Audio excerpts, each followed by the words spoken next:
Hello and welcome, dear listeners, to the OddJobPod. I hope you have got yourself a nice glass of wine poured. Please do not, if you are drinking red wine, have it with fish. That would just be asking for trouble. Yes, we are into the next stage of our appreciation of the Connery Bonds. Last episode we did Dr. No and revisited a film that potentially we haven't done for a while and reassessed it with fresh eyes. We now move on to From Russia with Love, and I don't think we're necessarily looking at this film with fresh eyes, given how much we watched it all, and how many times we've watched it as well, although not as many times as I've watched Die Another Day, please pray for my soul. As ever, I am joined by Terry DeFallin and Graham Sibley. Gentlemen, how are you? Are you hoping that you will still be alive by the time that No Time to Die is released? Well, I am over 50 now, Gary, so I'm not that confident. But hey, I'm meant to be getting the vaccine in a couple of months, so maybe that'll help see me through to when it finally gets released sometime approaching the 22nd century. Yes, I think, I suspect my beard might grow a bit longer. I think if I said that I wasn't going to shave until No Time to Die is released, I think I would basically look like I've been living in the woods for about 20 years, which might well be true. We don't know. Terry, how are you? What is the purpose of such an intimate question? Yes, we are on to a good place with From Russia with Love. It is, if you're a long time listener, you will know that this film topped our World Cup of Bonds roughly about 4 years ago. So it's obviously a film that we've got a lot of affection for. And yet we've gone back through certainly the more canon and reassessed it, and opinions have gone up and down. But I'll start with Graham first. From Russia with Love, widely critically acclaimed as one of the best Bond films of all time. Has watching it with fresh critical eyes dampened that opinion for you, or have you still come away with a great love for the second entry into the canon? A lot of love for it. My viewing it with critical eyes, looking at it, trying to analyse it rather than just let it wash over me, which I've probably done for the last 40 times I've watched the film, and that's quite a conservative estimate. It was good to welcome an old friend back, and it's still enjoyable after all this time. It was interesting for me looking at it after Dr. No, and seeing how things had changed in just a short period of time there was between the two. So it was good to look at it on that respect, and also as well looking at from the on the analytical side to looking at where it was going, the direction it was heading. There are some things that I noticed more this time though, and I hope we're going to get onto those later. So it's certainly in the way that it's constructed and why they don't make Bond films like this anymore. Terry, it's a very different film from Dr. No. There are elements that, of course, from this have become Bond canon, but I think if you sort of ripped apart Bond films and did a kind of analysis of the common DNA, there's a lot in there, but this is a really, really different film from the films either side of it, from Goldfinger and Dr. No, isn't it? It's a stepping stone, if you like, from sort of like the first James Bond film, which wasn't necessarily aware of what kind of format it was going to take, to being the fully formed James Bond adventure, if you like, almost out of the box James Bond format of Goldfinger. And I think it's better for it in many ways, in my opinion, or it's certainly for me a lot more enjoyable for it. In many ways, my opinion of Goldfinger has gone down over the years, whereas From Russia with Love, my opinion has gone up. And my latest rewatch of this just a few hours ago, I must confess I wasn't able to look upon it with the kind of critical gaze that Graham was. I watch this film quite regularly. I'm not a relative newcomer to it. I'm intimately familiar with it, and I just adore it. I love the pace of the film. I love the photography. I think Sean Connery's acting is just superb. I think he's a sensational Bond. There are the inevitable early 60s problematic elements to it, which I guess we can talk about, but we kind of, we don't need to. For me, it's a extremely well-paced spy genre come James Bond adventure, and it's fantastic right from the very, very beginning. Graham, it is like spy seems like a pretty good place to start. I mean, Bond is a spy, but I think when you look at all the Bond films, this is probably the one that feels closest to spy. For me, I think you could probably take a lot of, you could probably strip it back, not by very much, take out some of the slightly more Bondish elements or some of the slightly more over the top elements. And you've got a film which wouldn't have necessarily been out of place if you wrote the plot down and said that it was written by Graham Greene or John le Carre. No, certainly. The book itself is done in a very similar vein, but Bond doesn't turn up till quite a way into the book, does he? So it is all about what's going on with other people. So it's almost a Schmersh book with James Bond in it. And of course, when it comes into being a film, it's not Schmersh anymore. It's Spectre. In the book, Spectre is actually the device. The lector is actually called the Spectre. It's confusing enough. So Spectre with a lector and a defector. It's someone's got a rap about this. I'm sure somewhere down the road.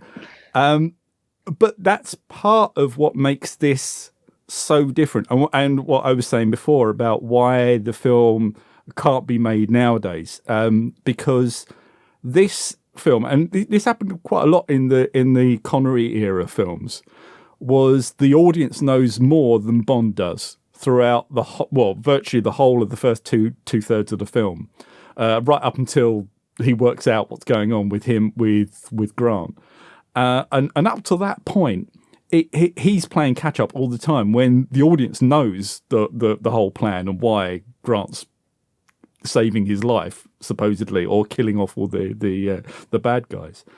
And you see this again in another of the Spectre films with Thunderball, but you don't really see it that to any degree after the Connery era. So it is a change of writing, and it's a change of way of pace and of the audience involvement.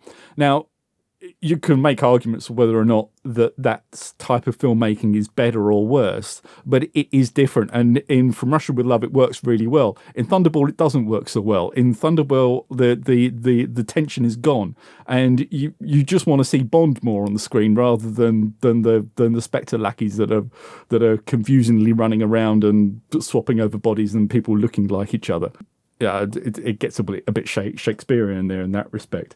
But in From Russia with Love, it works really well. And it's really surprising that it does work well, because Richard Maybaum was rewriting it all the way through the early shots. One of its co-stars, sadly, was diagnosed with a terminal illness very early on in shooting, and they had to reschedule all the shootings to try and get his scenes in. A lot of what makes this film work was done in post-production, with Peter Hunt and Terence Young just basically splicing up the film, changing the direction of the film in certain places. It was to make this what it is, and it works. It could easily have been an absolute horror show of a film, but it completely works. We've certainly seen that. If you look at almost a little bit of a rule of thumb of the Bonds, with probably to a certain extent the exception of Dalton, because he only made 2 movies, but certainly when you look at the second Moore entry, the second Craig entry, and the second Brosnan entry, where they rush out a film to capitalise on the success of the first one, it sometimes can end up with a bit of a mess. Quantum of Solace, obviously, was one that famously had a lot of slightly troubled production and a lot of rewriting going on there. Man with the Golden Gun is a bit of a clunker, and Tomorrow Never Dies just feels a bit half-baked coming out of it. And yet, Terry, what we've got here is a wonderfully fully formed film that, as Graham said, it could have so easily gone completely all over the place. But there's something about this film that just is very taut and holds it together. And again, from the first minute that you get in, and it takes a long time for Bond to appear in general in this film. This film knows, again, this, like we've talked about with any good Bond film and its DNA, this film knows what it is, even if it doesn't quite know or didn't know in production exactly how it was going to get there. It knew exactly what it wanted to be and what it wanted to do. You get that sense. Well, they had the advantage of having Fleming's original novel to guide them. So obviously it does deviate from the novel, although I must confess it's been a few years since I've read the novel in full. But it does deviate from there. But when you've got that sort of acting as the foundations for your story, then yeah, the subsequent rewrites that you have to do, driven by circumstances and indeed tragic circumstances in some cases, at least you've got that to fall back on. I think the movie's strength also is, again, like as Graham points out, the novel takes a while before James Bond turns up. And although proportionately James Bond turns up a lot quicker in From Russia with Love, we don't see him apart from the henchman who is assassinated by Grant, to the guy wearing the mask, the Connery mask in the pre-credit sequence. We don't see him for a few scenes, but I think the setup after the opening credits, the way that's done, the chess match, which is beautifully rendered by Sid Kane.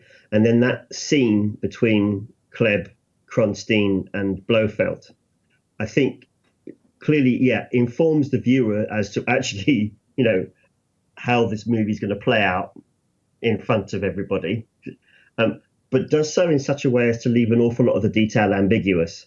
Whereas I think because Thunderbolt's plot was a lot clunkier, it wasn't able to do that. So, you find yourself like watching Robert Shaw as he's drifting around in the shadows for what, I don't know, 2/3 of this movie, and what you do, if you sit and think about it, obviously you know what he's doing and why he's doing it, but of course the absolute particulars aren't entirely there, and you do know that he's an adversary, and I think that brings in just a little bit of an additional intrigue. And you've got things like the assassination of Bulgarian KGB agents or Russian agents, and just these little interventions from Klebb, the filming of the bedroom, antics of that, and just things like that, just to add that extra touch of menace that I think just keep the audience gripped and engaged with it. Even in a way that, as Graham says, in other movies, they've not been able to do, and so I think that sets the film up really, really well, and it becomes for the first part a kind of an intriguing spy caper, and then turns into a more, dare I say, formulaic kind of action chase movie.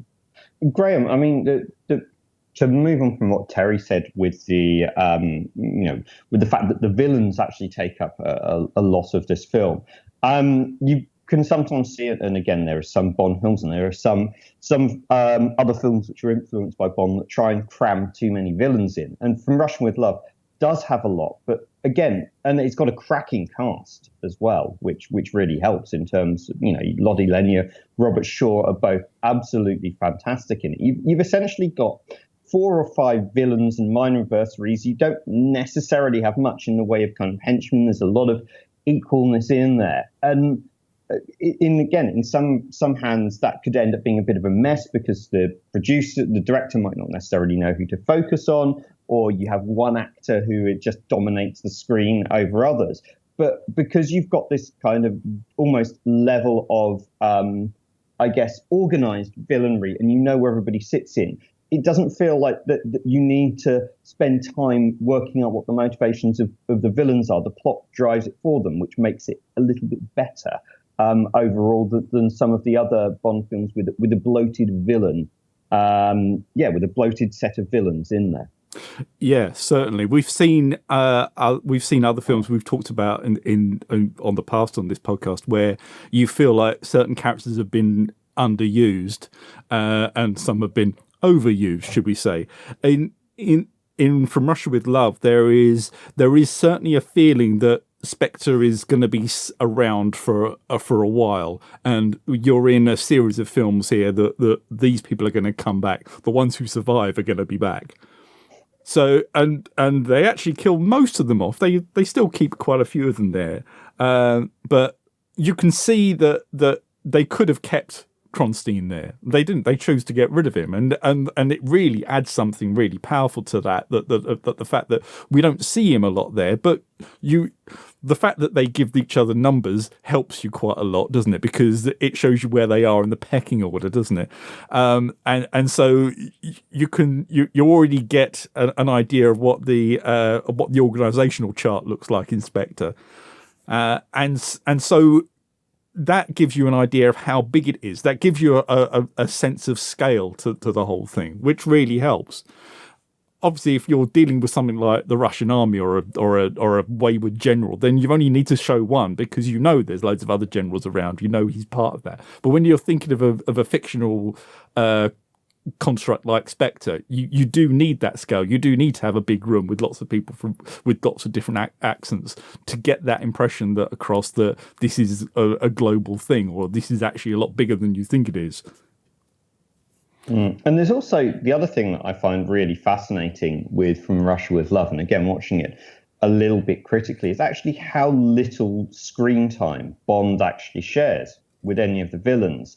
The scene with Robert Shaw in the train is fantastic. That still is just one of, I think, the best action sequences, or the best sequences of the whole franchise. It's so taut and quite brutal as well. But yeah, this is 3/4 of the way in, and he's only just encountered Grant. He doesn't get to meet Rosa Klebb until the very final reel, and even then doesn't really notice her. He never gets to meet the off-screen Blofeld or Kronstein, and only briefly gets to lock horns, albeit from afar, with the Bulgarian killer, who just sort of serves as a little bit of an interesting side plot. So it's less almost a film. It's almost, you've got two films there for me, Terry. You've got a film about villainy, and then you've also got the driving force of the film for Bond is not the villains. It's his friendship with Kerim Bey. Yeah, I'm glad you said that, because that is a massive component in that film. It does at times it's like a really great buddy movie, isn't it? There's clearly, I think that there's obviously a huge tragedy about Pedro Armendariz who died essentially during production of the film, or after he had finished his part of the production. But I would imagine that he was expected to carry on a lot longer, and who knows, maybe not actually have died. In the character may not have been died, which then of course wouldn't have set off this trope of friends of James Bond getting literally killed and thrown into a dumpster and murdered, which tends to be a bit of a thing sometimes for friends of Bond during the franchise. But the relationship and the friendship that those two had it was I thought very endearing. The assassination of Krylenko, for example, was a really a bonding moment, and it was great to see, and the endearing. I mean, you got to see an element, of Bond's character where he's clearly allowed. I mean, yes, okay, he sleeps with many women, but the aspect of him befriending and being close friends with someone, and you could feel it in some of the dialogue and some of the voice acting of Sean Connery, that there was genuine kinship between the two characters.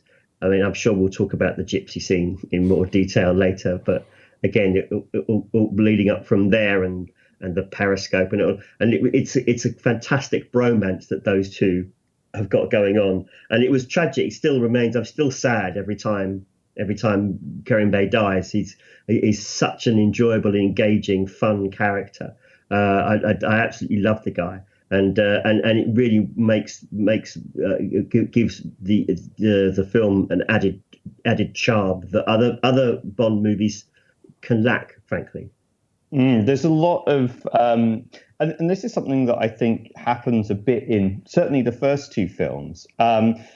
And perhaps you don't get quite as much in the latter films, partly because sometimes some of the friends aren't necessarily quite as well written, or the way that they pass out isn't quite as well formed. But we talked in Dr. No of just actually the fact that Quarrel's death has a bit of an emotional heft, because again you can see that Connery has done a fantastic job of building up that rapport with his co-stars, even though he's a man that really dominates the screen. And again, you can see that element of building up the friendship with Karen Bay. And Graham, well, from Russia with Love, it has some elements that start to become part of almost the cliched or stereotypical Bond film. But one that I think it's done here with Karen Bay and probably never really quite achieves that level, although there's a few great elements throughout the franchise, is that Karen Bay type character who recurs all the way through. And there's some characters in latter films which you wish had more screen time and they'd fully developed into a Karen Bay and then there's others who are clearly tried to be put into there but don't quite work. And in the latter, I'm kind of thinking Robbie Coltrane's character sort of falls into that a little bit. But then you've got For Your Eyes Only, which has that wonderful sort of scene as they start to get through Toffel, and you just go, man, I wish we'd had more of that in this film. Yeah, certainly. Yeah, Topple's character there is a perfect example of one where it worked out right. I suppose they're still doing it. I mean, you look at the role of Mathis in Casino Royale, and then bring him back again again afterwards. That sort of thing about having a buddy for Bond, which I suppose a lot of the time was taken up with Felix, but Felix wasn't really a friend. He was a colleague, wasn't he? He was an associate. Whereas these are genuine people who are in a life and death situation with Bond, with feet on the ground, aren't they? And it sort of helps you bring across the fact of the complexity of Bond's character, because he's not just this killer, this lone gunman who walks around the world and kills people.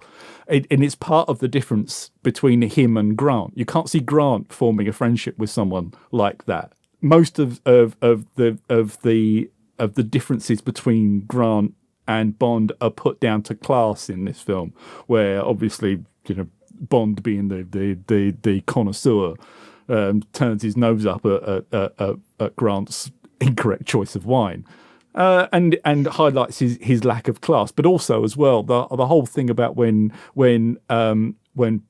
Grant gets the drop on Bond, and the first thing he does is take his money, and I like to think that Bond registers that in his negotiations with him, and that's why he tries to outbid him. Because he knows he's taken his money, and he knows he's just a thief. There's no class to this guy, and that adds a layer of difference between them. But as I say, you can't see Grant forming a friendship like that with someone, or there is no honor amongst thieves, I suppose. Staying for a minute on Robert Shaw and Grant, who is absolutely chilling, and I think you can again. You can see a lot of villains that have been tried to be moulded in the Grant style. I mean, you kind of think almost to a certain point of Silver has a touch of the Grants about him as well, albeit gone in a slightly different direction with Javier Bardem. But in terms of that, sorry, Greg. Well, actually, what I wanted to say about this was how much I could have seen Daniel Craig as Grant on this rewatch. There is some bits, especially in the bit where him and Connery are together on the screen. You just think, this is where you're getting your Bond from, isn't it? You're not getting it from Connery. You're getting it from Grant, aren't you? Yeah, that's a fascinating point.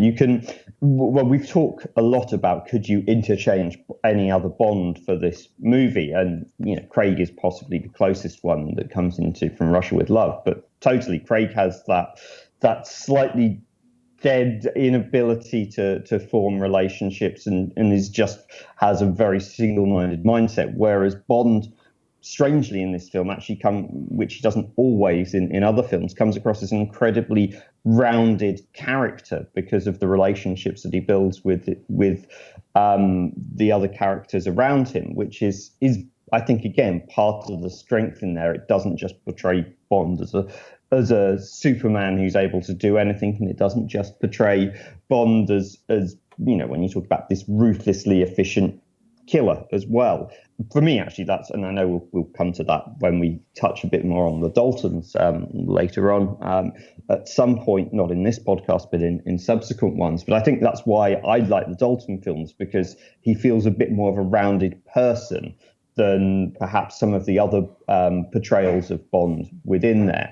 But yeah, certainly, Terry, you couldn't look at this film in particular and see the likes of Moore or Brosnan being able to carry off this film in a way that Connery does. Certainly, I'm kind of like thinking of the moment when Bond first meets Tatiana Romanov in the flesh.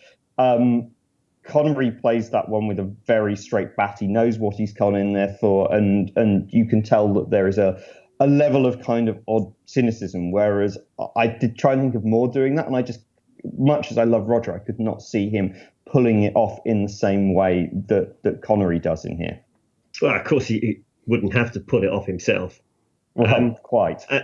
Yes, I see what you're saying. I think Roger would have added more humour to the situation. I think maybe, and I think Roger and it would have been a lot more knowing that he knows he's kind of being played. Whereas I think you're right. I think Connery played it. He's much straighter, and that scene is electric. It really is. It's very audacious. It switches around that the role reversals, the traditional stereotypical sort of like behaviours that you expect, and particularly I would imagine that you would have expected in a kind of post-war world. You wouldn't. I'm not saying it didn't happen, but you wouldn't expect on film to see such sort of expressive sexuality from a leading lady in this manner, jumping into bed and enticing the man to come in, effectively seducing the man rather than the other way around. But of course, then it's we can get tied up a little bit there, because obviously she is acting under orders and arguably is being coerced into it. But let's not reflect too much on that, because everyone is kind of following orders. But I think Craig could have effortlessly gotten into that movie and acted as James Bond or as Grant. But also, I think he would have provided the kind of character depth that Sean Connery offered as well, while at the same time being the sort of, what was he described as, a paranoiac, I think was how he was described, Grant, in his introduction. I don't know whether that term is actually real, to be honest with you. But yeah, I mean, but that was quite important when they said that there. They're telling the audience that Grant is mad, insane, to all intents and purposes, psychopath. And the difference between him and, James Bond is, okay, they both go around the world killing people. James Bond is obviously has a higher purpose, king and country and all of that, but also is a human being and is therefore somebody to sympathise with. He is capable of making friends and relationships, whereas Grant is incapable of doing that. And that's very, very important. Otherwise, the audience doesn't really have any sympathy or for any of the characters otherwise, and and it just becomes a complete waste of time. Yeah, characters are fascinating as well, and moving almost on from Graham to Daniela Bianchi's Tatiana Romanov, and I mean she is I think they've cast her perfectly in there, because she's absolutely stunning, and she's very believable. But watching it back this time, and actually kind of, with that level of analysis, you don't let the film wash over you quite as much. And what I picked up on, which I don't think I'd really done before, is there is a kind of odd level of ambiguity with Tatiana Romanov, and I think if you kind of put down the Bond girls, she might not. Well, I don't think she would kind of ever be there as topping the list or even being the most memorable. But I found it fascinating that you've got this kind of the trope which comes out quite a lot in latter Bonds of oh James, and just being a bit helpless. But there is a kind of the backstory that you've got there. You know that she's not an espionage agent and she's caught up in something that's a bit bigger than her. And she's essentially having to trust this man who, frankly, she knows probably won't necessarily believe her. And she's trying to work out where she stands. She obviously has a big loathing, and she's been coerced into it under duress from Claire. But she knows she's got to keep up the pretense. And you can see that in that scene where they're filming on the boat and Bond's asking her questions. And that I thought was a really interesting one, because you can see that she's the way that her mannerisms, she's desperately trying to convince this secret agent that she's in love. And Bond is just incredibly professional, which perhaps wouldn't have necessarily come across in sort of later on in the franchise, because there would have been more flirting and kind of knowing. In this, Bond is just, tell me what I need to know.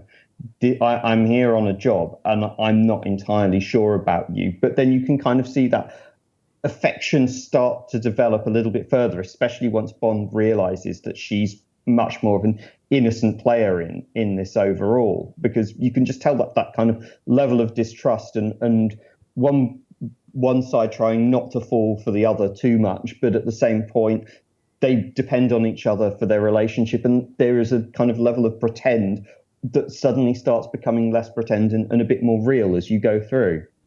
I'm not entirely convinced the interplay between all the characters is intentional. I think they just play it straight as yeah, she's falling in love with him. I don't think that they've really got into the whole sort of intrigue. Oh, actually, I'm a spy. I'm actually pretending to love you, but I'm not actually in love with you. What I'm actually doing is I'm trying to convince you that I'm actually working for the Russians, but I'm not actually working for the Russians, because I'm secretly not actually working for them. I'm working for a secret organization who have actually employed someone who I think is my boss, but actually she's actually defected. I think she just goes, yeah, he's pretty fit. I could probably see myself shagging him. Yeah, all right. Yeah, I'll go along with this. I think she does really well in it. Another great voice talent from Nikki van der Zyl, who I didn't want to criticize in the last film, but yeah, she does do a great job of doing the voice work of the leading ladies in these early Bond films, but does give that sort of like one sort of cadence of voice there. But Daniela Bianchi, she plays this great. She does come across as someone in quite a classical spy film trope, isn't it? Of the innocent person being caught up, or low-ranking person being caught up in something much higher. So it's often used in spoofs, isn't it? Where like the lowest ranking person in British intelligence or whatever intelligence, the CIA agent, who is just basically someone who gets the coffee, suddenly ends up replacing the master spy. It makes a lovely sort of like a spoof spy film. But this time it's being played in, as far as Bond goes, seriously. And as Terry says, well, as you say, this could have been a Graham Greene. It could have been a John le Carré with the level of intrigue involved. But you can just have a character that plays it straight all the way through. And because everything else is so intriguing around it, you get caught up in it and you'll start overanalyzing a role that really there isn't much to. But you say this could have been a Graham Greene film or and could have been the Carrey films I mentioned earlier. And Terry, this also probably could have been a Hitchcock film, especially with the helicopter chases in here. Yeah, can I also quickly toss in Eric Ambler as well? This could have been an adaptation of an Eric Ambler novel as well, and it would have been as much fun. I do love those early Eric Ambler novels. Yes, the crop dusting scene and the helicopter chase are very familiar, and I think are acknowledged sort of like as a direct homage to North by Northwest. We talked about this in our last podcast about how much there were echoes of North by Northwest in Dr. No, and I must confess, when we were having that conversation, I had forgotten about the helicopter sequence at close to the end of From Russia with Love, and of course how very, very close that is. I mean, that is a gripping scene. Technically, obviously, not as sophisticated as it would be in using modern cinema techniques, but still, for all of that, it has the right necessary components of suspense in it. The helicopter hanging over, and the guy with the hand grenade, and the one shot, because we know he's only got one shot because they told us earlier in the movie that sniper rifle only has one shot, and it was just an excellent climax and works really well, and it's extremely satisfying to watch sneaky bad guys using hand grenades end up getting hoisted by their own petard. So yeah, it's an extremely satisfying scene. Yeah, there's so much that's satisfying. Terry, before as we kind of trying to be objective, although I think it's fair, we all love this film. Let's talk about the Gypsy Scene. Yes. What's your feelings towards that? I love it. Thank you. I love it. Sizzling gypsies. It's got sizzling gypsies in it. I love it. I probably shouldn't. I probably shouldn't. I should probably be deeply troubled by the stereotypical portrayal of gypsies in this film. But I just love it because it's got like belly dancing, and it's got fighting, and it's got girls fighting, and it's got gunfights, and it's got more girls, and it's got Raki, and it's great, and I just love it. I'm sorry, I just do. Graham, it's one of those scenes that is incredibly iconic, and I don't think you could have probably done that scene almost at any other time in history. It's almost like it's a moment of its time that fits in with the film. Yeah, I think obviously you can look on it straight as like Bond just going and hanging around with some gypsies, a couple of girls fighting, and then a gunfight breaking out. But I choose to look at it on a deeper level, where I think this is the pivotal part of the film, and I think we're reaching the midpoint of the film, and Bond is really exploring his relationship with Karen Bay, and then a couple of girls come out and fight, and it's great. It's great. It's fucking marvelous. It's so that, I mean, that fight. Even I've seen that fight so many times, and it is so gripping. It's a great fight. Do you know why? It really is. Do you know why it's so good? It's because it's completely it's completely staged. It's so kayfabe. It is, and you don't care. You don't care. It's more like a dance. It really is. It's more like a dance the way they approach it, and it's all the better for it. Right? If they did that today, it would be visceral. It would be horrible. There would be blood. There'd be teeth. There'd be gouging and everything. Not in this one. No, it's not. It is. Yeah, of course it's violent. It's very, very emotional. It gets the blood pumping, certainly. But it adds so much to it because it's got this quality of being of a dance. It is perfect. Go on, Gary. You have a say about it. Go on. It's one of those scenes that, again, you watch, and Bond films as a whole, like, it doesn't pay to overanalyze them too much. And there's some which are the worst ones are the ones which are problematic, well, should have been problematic at the time and become more problematic now.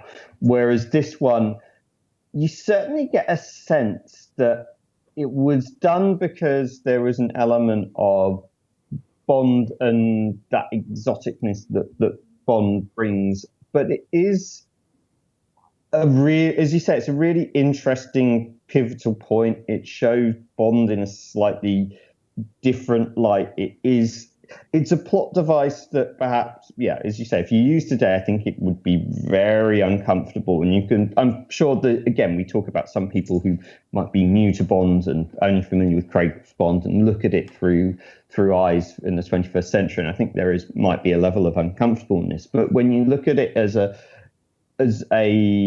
film as a whole, you realize where it kind of sits in there. And I'm probably a little bit more on the fence, but it doesn't stop it being a really gripping piece of cinema in there. It's just something which is very unusual and doesn't really come up too much further in the Bond films. And again, it's one of those areas where you do get a sense throughout From Russia with Love that Bond is a little bit out of his comfort zone and out of his depth, which you don't necessarily get in a lot of Bond. And I think it just, again, it serves a purpose that isn't, yes, it is slightly gratuitous, but at the same point, it serves a purpose that it develops Bond even that little bit further, and it develops the relationship with Bond and Karen Bay a little bit further as well. And then you've got the attack on the Gypsy camp and Bond just looking absolutely bewildered all the way through there. So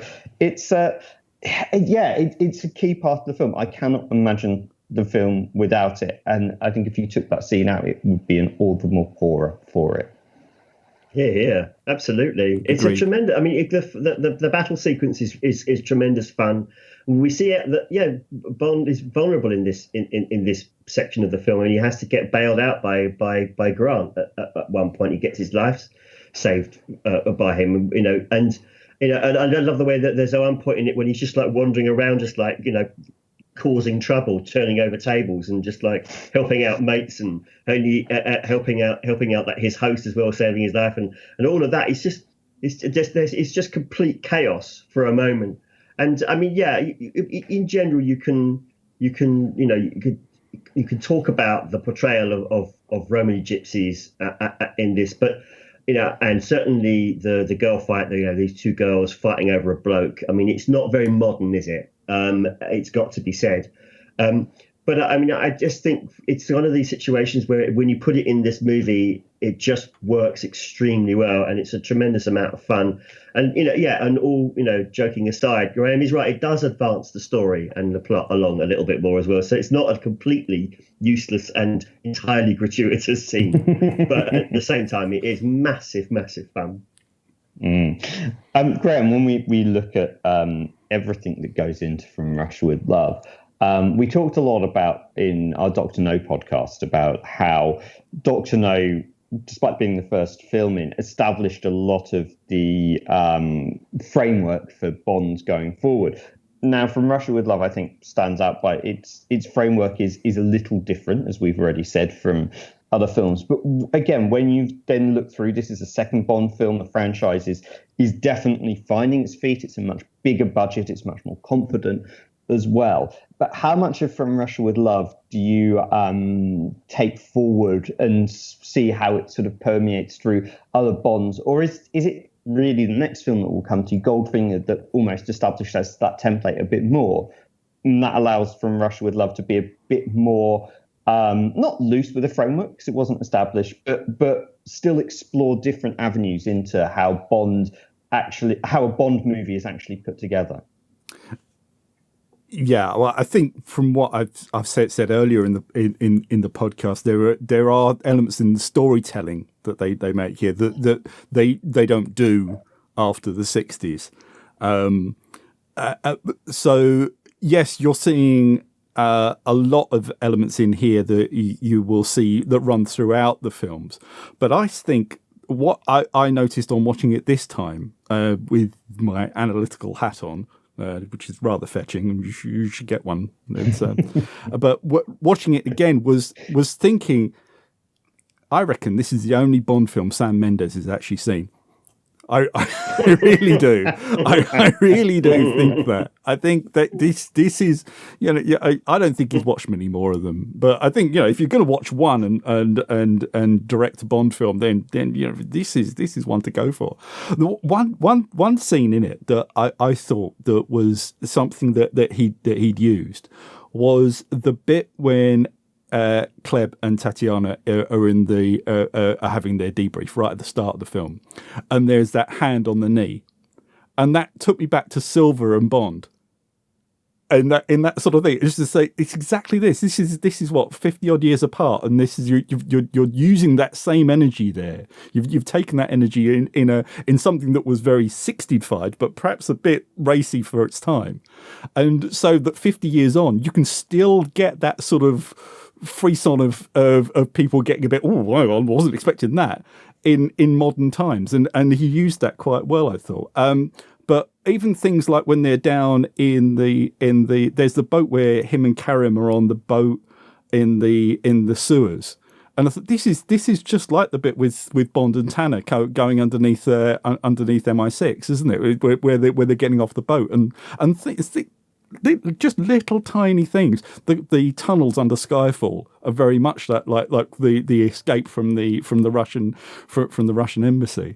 There's lots of stuff in there that you there's lots of imagery I've seen that from the Craig films that are in this film, and I think it's just because it's so good, and that's why there is lots of the DNA from this film throughout the rest of the franchise, because there is lots of things in there that you remember. You may not remember it's from this film, but they are things that you remember. Well, I was looking at the belly dancer because I was analysing it quite closely for the sake of rigorous debate. I thought, now this is a much better belly dancing scene than the one in Man with the Golden Gun. So like this is, I know. Even though the first thing in my head when she started doing a little belly rolls was, I've lost my charm. But, But, I was going to say, Terry, do you have a similar kind of view to how From Russia with Love has influenced Mendes' Bond? Yeah, I do. I mean, also, I think it's probably worth thinking about those again. Just talk about the helicopter sequence, which was filmed in the Scottish Highlands as well, which is got. And I remember when I saw the pickup truck driving through that scene, which is obviously supposed to be somewhere in Yugoslavia, but is in fact Scotland. And I was reminded actually of in a way I was reminded of it gave me the same vibe as the sequences in, when they're driving up to Skyfall. So I don't know whether or not that makes so. Yeah, maybe it's true. I mean, maybe Mendes only watched From Russia with Love, and then decided to just to go with that and just bring the movie back to that. I mean, if you're going to, From Russia with Love, the other way around it is that From Russia with Love is such an influential film on the franchise, and I wonder whether or not perhaps it's that for creators who want to make a James Bond film. Maybe you've got like auteur directors who probably will never, ever get to make a James Bond film. If you were to do a poll of them and say, what's your favourite James Bond movie? I wonder how many of them would say From Russia with Love. And I wouldn't mind betting that it'll be quite a few. It's Graham. It's one of those films that is potentially unusual in the Bond franchise. That it's not just a cracking film that gets good reviews as a good action movie, but it also has, and still has, 60 years on, a lot of critical acclaim. Yeah, totally. And I think it's one of those ones, I don't know if it's had a period where people just thought it looked a bit out of date. Maybe it did in the late 70s or the early 80s or something where you'd only see it on TV or something like that. Also, as well, you have to be familiar with the franchise, I think, to actually enjoy it. I think a lot of people who are less familiar with it will tend to go with Goldfinger as the better film, and it is seen as the more archetypal film, especially the more archetypal Connery film. When I say you have to be quite familiar with the franchise, I think you probably have to seen quite a few of them or be interested in seeing more of the films. I can't imagine anyone who enjoys the film, maybe younger people who've been introduced to the franchise through Craig. I can't imagine many people of our age who wouldn't have this in their top four, really. And I think that's partly because it's such a good film, but also as well is that I think it is perhaps Connery at the point where he's enjoying Bond the most. And I think that's really important. I think he really does get into this, and I think you see that with all his co-actors there as well. Everyone he's on screen with, he has a real bond with, and they really do interact well. And I think that just seeps through. You don't have to analyze the film to see that. That's just something that will sink into you. There's sometimes, Terry, when I think just the whole elements of the production all come together and all work particularly well in there, and that's probably one of them. If we were kind of going to start wrapping up the podcast, we came into this with From Russia with Love completely as the number one, chosen after an incredibly thoughtful and rigorous World Cup of Bonds the first time out. But rewatching it again and having spent a long time, obviously we've analysed a lot of the Moore films. We're starting to do the same with the Connery films in depth. For you, it still, as Graham said, would hang up as a top 4 film, regardless of how you look at it and when you look at it? Yes. Short answer. Slightly longer answer is that I do think you do have to make certain concessions for the film's age, and the technical sophistication of the movie. You just have to acknowledge that it is a film made in 1963. And so, yeah, it will have certain technical limitations that some, palates just won't be able to enjoy. Some fans might not necessarily be able to enjoy. Yeah, I mean, younger fans, who may not be able to make those kind of concessions might look at From Russia with Love and say, yeah, it's just too cheap. It's too it's just too basic, technically. But, at the same time, if any technical failings are just let down slightly by the movie's sort of like, action and adventure ambitions, but it is a beautifully rendered movie. Sid Kane is the production designer. He does an absolutely outstanding job. Some of the scenes are excellent. The Orient Express sequence, which we've talked about a little bit, but I think is just reflecting on how this movie turns into this kind of train movie, sort of like about halfway through, which is tremendous fun. Just to reiterate what Graham has said about the underground scenes in Istanbul, the sequences in Istanbul, filming in San Sofia, I mean, it's a gorgeous film. And again, I think this is where it probably owes itself to Hitchcock a bit. I keep thinking of Topaz when I see some of the sequences in that film, but I don't actually know if this film is before or after Topaz. I've got a feeling Topaz comes after this movie, funnily enough. Or am I thinking of Torn Curtain? Anyway, it is in many respects an absolutely an objectively glorious, beautiful film to look at, and has the occasional technical shortcoming to go with it. It's got an extremely well put together plot, especially under the circumstances, a tremendous ensemble, tremendous chemistry, and it's got an absolutely iconic soundtrack to it. And this is John Barry's, effectively his first James Bond soundtrack. And I won't say it's his best, that would be silly, because it changes throughout the entire franchise. But it has so many memorable cues in it, and really lights a fire underneath this film.